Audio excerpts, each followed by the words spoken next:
అమ్మ అంటే అమ్మవారికి ప్రత్యేకమైన అభిమానం ఉంది.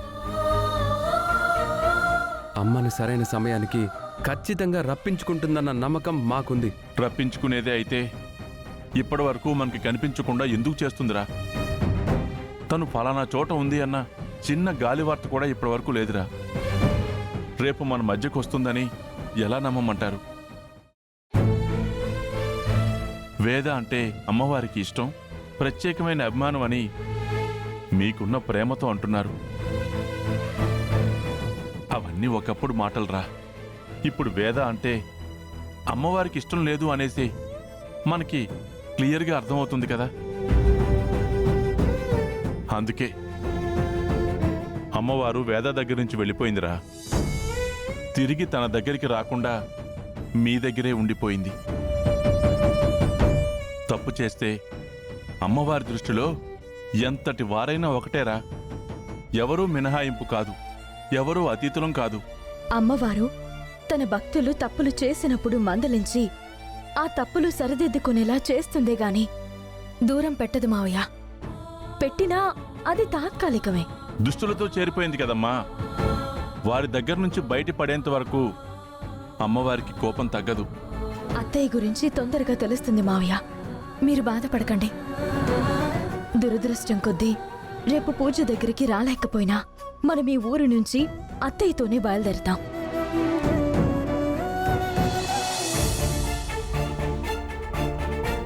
ఓవైపు అమ్మ కనిపించడం లేదు, మరోవైపు అక్షయ్కు ఎప్పుడు ఎలాంటి ప్రమాదం వస్తుందో తెలియటం లేదు.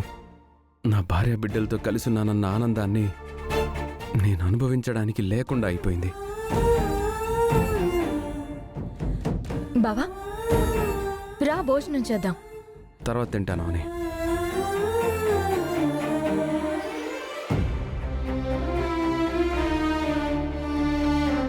ఏం ఆలోచిస్తున్నావు? సమస్యల నుంచి బయటపడి మనం మన అక్షయ్తో ఎప్పుడు సంతోషంగా ఉంటామా అని ఆలోచిస్తున్నాను.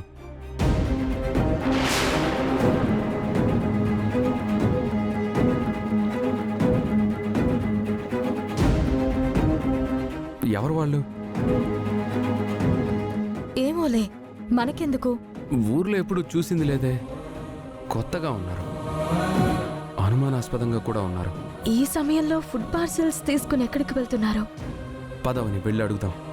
మన సమస్యకి ఏదో ఆధారం దొరికేలా అనిపిస్తుంది. అయితే వెంటనే వాళ్ళని అడ్డగించి అడుగుదాం.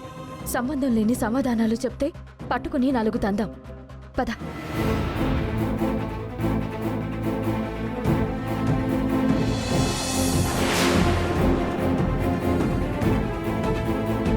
ఎవరు మీరు? మీకెందుకో? ఏ ఊరి వాళ్ళు? ఈ ఊరోళ్ళమే. మిమ్మల్ని ఎప్పుడు ఇక్కడ చూడలేదే. మీరు చూడకపోతే మా తప్ప? ఎవరి తాలూకా? ఎవరి తాలూకైతే మీకెందుకు? ఆధార్ కార్డు ఏమైనా చూపియాలా? అటువంటి అవసరం వచ్చినప్పుడు చూపించాల్సిన అవసరం ఖచ్చితంగా ఉంటుంది. ఈ సమయంలో ఈ పార్సిల్ తీసుకుని ఎక్కడికి వెళ్తున్నారు? మర్యాదగా అడ్డు తప్పుకోండి. మీరు నిజం చెప్పకుండా ఇక్కడి నుంచి కదలలేరు. మర్యాదగా నిజం చెప్తారా లేదా? ఏంట్రా చెప్పేది? పోరా. హే! నా మొగుడు మీదే చేయేస్తావా? నిన్ను నన్నే కొడతావే?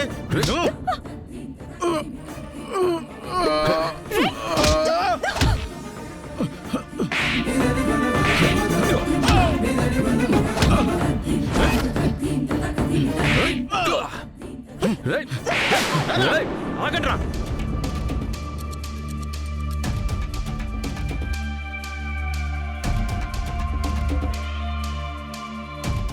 ఆగండ్రా! వాళ్ళకి కనిపించకుండా కోట్లకు వెళ్ళిపోదాం, పదా.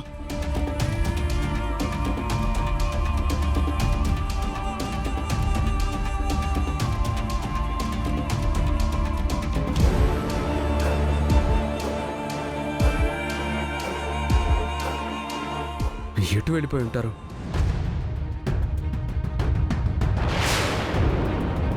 అవని ఆ కోటలోకి వెళ్ళిపోయారేమో. చూద్దాం పద.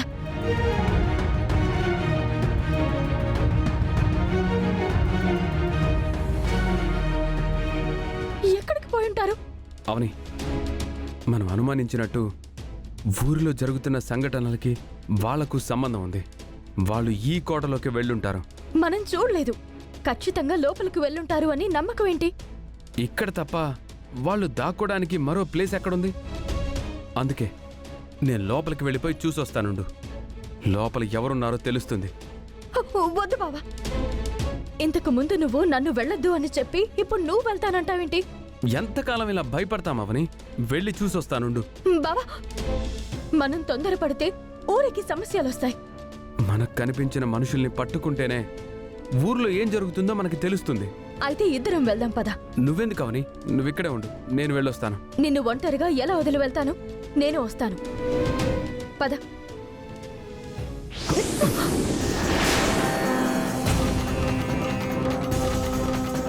బావా, ఆ దుష్ట శక్తి తన దగ్గరకు మనం వెళ్లకుండా అడ్డుకుంటుంది.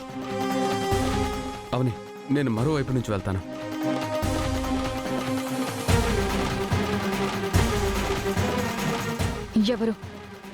ఎవరు నా కోటలోకి రాబోతున్నారు?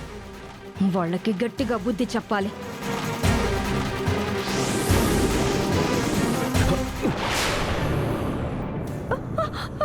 బావా,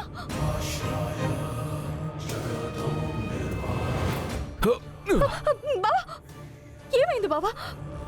ఏదో తగిలినట్టు అనిపించింది. ఆ దుష్ట శక్తి పవర్ అయి ఉంటుంది. అందుకే మనం ఈ సమయంలో సాహసం చేయడం మంచిది కాదు. వెళ్ళిపోదాం పద. రా. ఈ టైంలో మీరు ఈ కోట దగ్గర ఏం చేస్తున్నారమ్మా? ఊరిలో ఎవరో అనుమానంగా తిరుగుతూ కనిపించారు. వాళ్ళని వెంబడించుకుంటూ వచ్చాము. ఇందులోకి వెళ్లారు అని అనిపిస్తుంది. అందుకే బావ కోటలోకి వెళ్లే ప్రయత్నం చేశాడు. కానీ దుష్ట శక్తి అడ్డుకుంటుంది. వద్దమ్మా, వద్దు. ఇక్కడ మీరు సాహసం చేయకండి. మీ ప్రాణానికే ప్రమాదం. మీకే కాదమ్మా, ఊరికే ప్రమాదం. ఊరు కాలిపోతుంది. ఈ కోటకి సంబంధించిన కథ మొత్తం పూసగుచ్చినట్టు చెప్పాను కదా, అది మీరు మర్చిపోయారా ఏంటి? మనం ఏం చేసినా దైవ భక్తితోనే చెయ్యాలి. దైవ పూజలతోనే దుష్టశక్తిని తరిమి కొట్టాలి. అంతేగాని మీరిలాంటి ప్రయత్నాలు చేస్తే మీరు శవాలుగా మారిపోతారు. ఈ శవాల కోటకి దాహం ఎక్కువ. మీరు బలైపోకండమ్మా. వెళ్ళండి. పద బావా.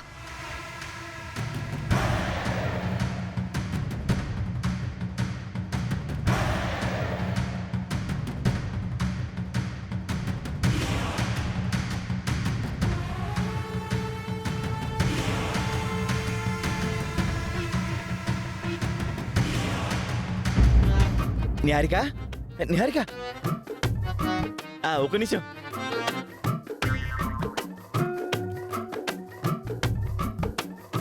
ఊరి పరిస్థితి బాలేదు కదా, పలాతూర్లు తిరుగుతున్నావేంటి? బ్రహ్మాండమైన ఐడియాతో వచ్చే బంగారం. వర్కౌట్ అయిందంటే కోటీశ్వరులం అయిపోతాం. ముందు ఐడియా చెప్పు. 1 minute.